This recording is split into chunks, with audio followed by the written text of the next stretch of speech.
Break के बाद आगे बढ़ते हुए खबर अब बांग्लादेश से है। बांग्लादेश के गोपालगंज शहर में बुधवार को हिंसा का दौर एक बार फिर से देखने को मिला, जब युवाओं के नेतृत्व वाली नेशनल सिटीजन पार्टी यानी कि एनसीपी की एक रैली के दौरान स्थिति बेकाबू हो गई। इस हिंसक झड़प में पुलिस की गोलीबारी में 4 लोगों की मौत हो गई, जबकि 9 लोग जख्मी हो गए।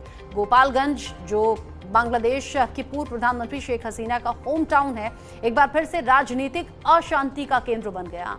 प्रोथोम अलो न्यूज एक एजेंसी के मुताबिक एनसीपी की रैली के दौरान शेख हसीना की पार्टी आवामी लीग के समर्थकों और पुलिस, सेना, पैरामिलिट्री फोर्स के बीच में यह तनाव बढ़ता चला गया। जो चश्मदीद हैं वो ये बताते हैं कि आवामी लीग के समर्थकों ने लाठी डंडों और ईंट पत्थरों से सुरक्षा बलों पर भी हमला किया। जवाबी कार्रवाई में पुलिस ने गोलीबारी की, जिसका नतीजा ये हुआ कि 4 लोगों की जान चली गई। आवामी लीग ने इस हिंसा के लिए सेना और एनसीपी को जिम्मेदार सीधे तौर पर ठहरा दिया। पार्टी ने सोशल मीडिया पर यह दावा किया कि बांग्लादेश की सेना ने गोपालगंज में निहत्थे लोगों पर गोलीबारी की और बंग बंधु शेख मुजीबुर रहमान की विरासत को नष्ट करने की साजिश भी थी। आवामी लीग ने इस घटना का वीडियो साझा किया है, जिसमें कथित तौर पर सेना की कार्रवाई दिखाई गई है।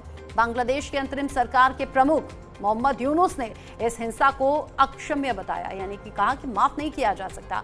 उनके ऑफिस से जो जारी बयान है उसमें कहा गया कि यह हिंसा कथित तौर पर प्रतिबंधित आवामी लीग और उसकी छात्र शाखा के कार्यकर्ताओं के जरिए की गई है, जिन्हें जल्द से जल्द जवाबदेह ठहराया जाएगा। यूनुस ने इस घटना को बंग बंधु की विरासत पर हमला करार दिया और अपराधियों की तुरंत पहचान करने और उन्हें सजा दिलाने की मांग भी की, यानी कि कहा कि सजा मिलेगी। यह हिंसा तब हुई जब एनसीपी गोपालगंज के म्यूनिसिपल पार्क में एक जनसभा हो रही थी। यहां ढाका ट्रिब्यून के मुताबिक आवामी लीग के कार्यकर्ताओं ने इस सभा पर हमला कर दिया।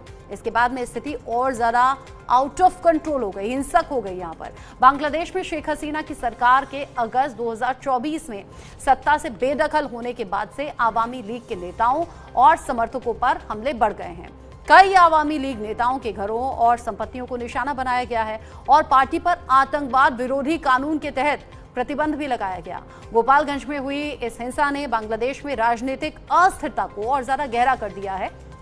अंतरिम सरकार और आवामी लीग के बीच में तनाव चरम पर है और सुरक्षा बलों पर प्रदर्शनकारियों को कंट्रोल करने का दबाव लगातार बढ़ रहा है।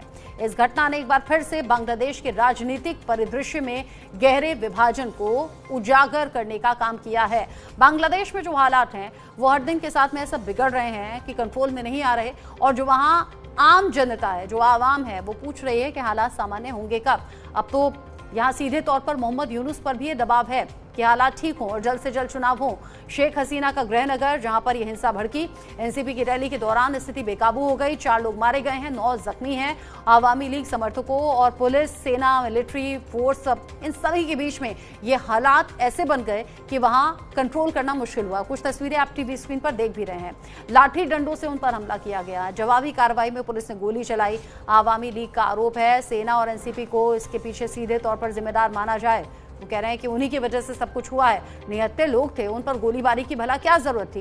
बंग बंधु शेख मुजीबुर रहमान की विरासत को नुकसान पहुंचाने के लिए भी यहां सीधे तौर पर जिम्मेदार मोहम्मद यूनुस को ठहराया जा रहा है और अब ये कहा जा रहा है कि मौजूदा अंतरिम सरकार इस पूरे मामले पर जवाब दे, जो हालात अभी बांग्लादेश में बने हुए हैं। मेरे साथ में खास मेहमान बने हुए हैं लगातार। एसके सानी जी भी मेरे साथ में हैं, रंजन मुखर्जी जी भी मेरे साथ में हैं। बांग्लादेश में जो हालात हैं वो किसी से छिपे नहीं, और बांग्लादेश में जो हिंसा भड़की उसके बाद में लगातार मोहम्मद यूनुस वो दबाव झेल रहे हैं। कभी खबरें ऐसी आती हैं सानी सर कि कुर्सी छोड़ देंगे, कभी कहते हैं हेल्थ ठीक नहीं है, देश छोड़कर जा सकते हैं। लेकिन सवाल ये कि बांग्लादेश में स्थिति सुधरेगी कैसे? क्या अभी भी ये जो हिंसा भड़क रही है, क्या कुछ बाहरी ताकतें हैं जो लगातार माहौल खराब कर रही हैं, या ये अंदरूनी मसला है?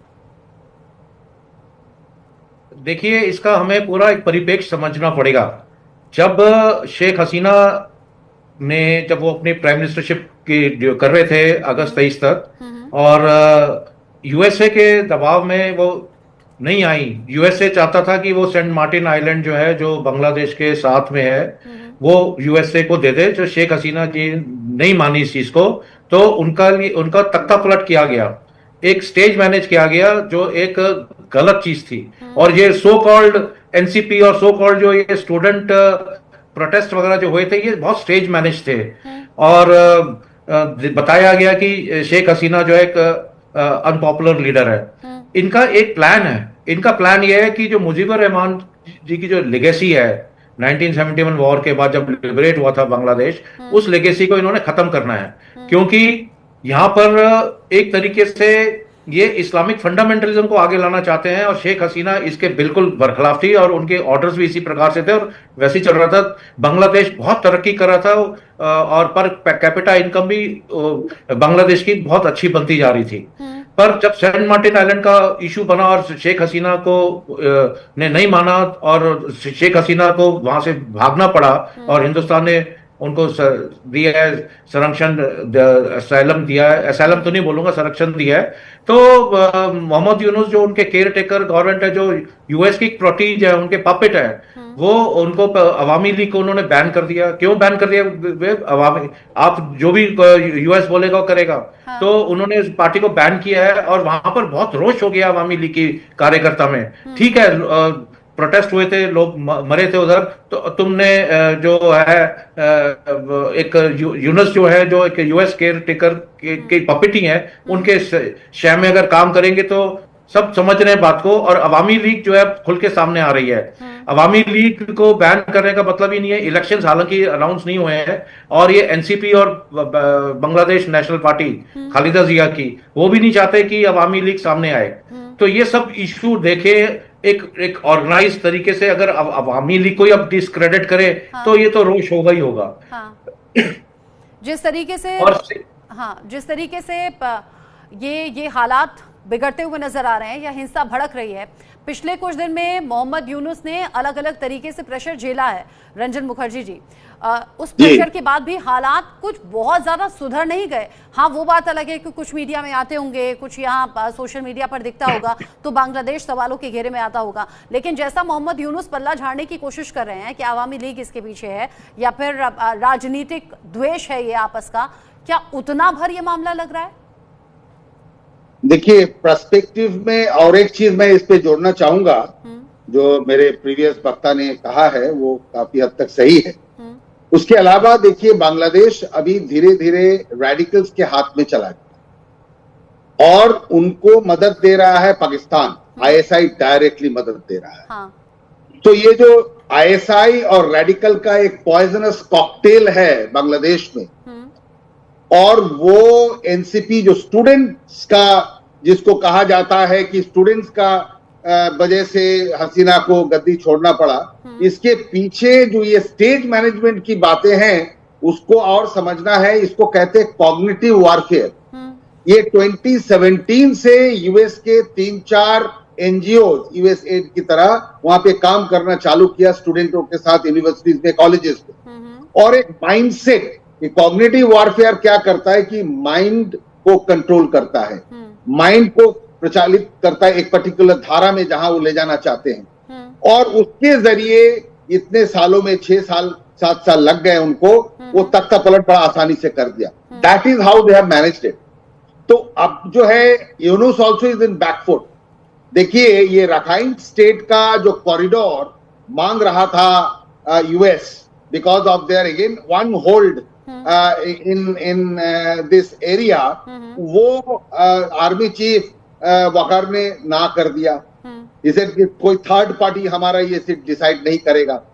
तो उसको प्रेशर किया गया है, यूनुस को आर्मी चीफ ने प्रेशर किया है और बड़ी अच्छे तरीके से कि भाई दिसंबर तक तुम इलेक्शन करो। तो यूनुस हिमसेल्फ अभी कुछ दिन पहले वो भी रेजिग्नेशन की बात कर रहा था, भागने की बात कर रहा था। प्रेशर उसके ऊपर भी काफी है। He will have to hold election. ये जो है, ये टेम्पररी चीजें हैं।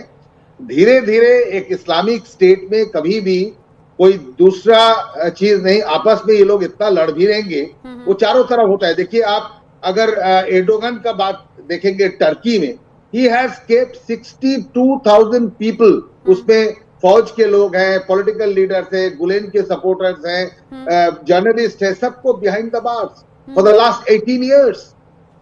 तो ये पाकिस्तान का हालत देखिए, ये हर एक जगह ऐसा होता है। जो कंप्लीट इस्लामिक स्टेट में बदलते जाते हैं, हाँ। उनके यहाँ पे बड़ा अनरेस्ट चलता है, सिविल अनरेस्ट, और बांग्लादेश इज नो एक्सेप्शन। तो बांग्लादेश को भी प्रॉब्लम बहुत होगा। बड़ा अच्छा कर रहा था हसीना के टाइम पे, बट हसीना का 2 इश्यूज थे। एक तो नेपोटिज्म बहुत हाई हुआ था, और करप्शन बहुत ज्यादा हो गया था। तो इस दोनों के चलते शी वॉज लूजिंग पॉपुलैरिटी। अब बहुत ज्यादा ट्रम्पेट बीट करना, देखिए 71 में ठीक है, आपके पिताश्री ने किया, आप लोगों ने किया, ठीक है, तो उसको बहुत ज्यादा ट्रम्पेट बीट करना भी ठीक नहीं था। तो ये गलतियां हुई हैं जिसका खमियाजा उनको भुगतना पड़ा। बिल्कुल, अब गलतियां सामने भी आ रही हैं, गलतियों का खमियाजा भी भुगता जा रहा है, लेकिन कुल मिलाकर अगर बांग्लादेश की आवाम के लिहाज से देखें तो हालात सामान्य नहीं हो रहे हैं, जो कि आवाम के लिए बड़ी चिंता की बात है।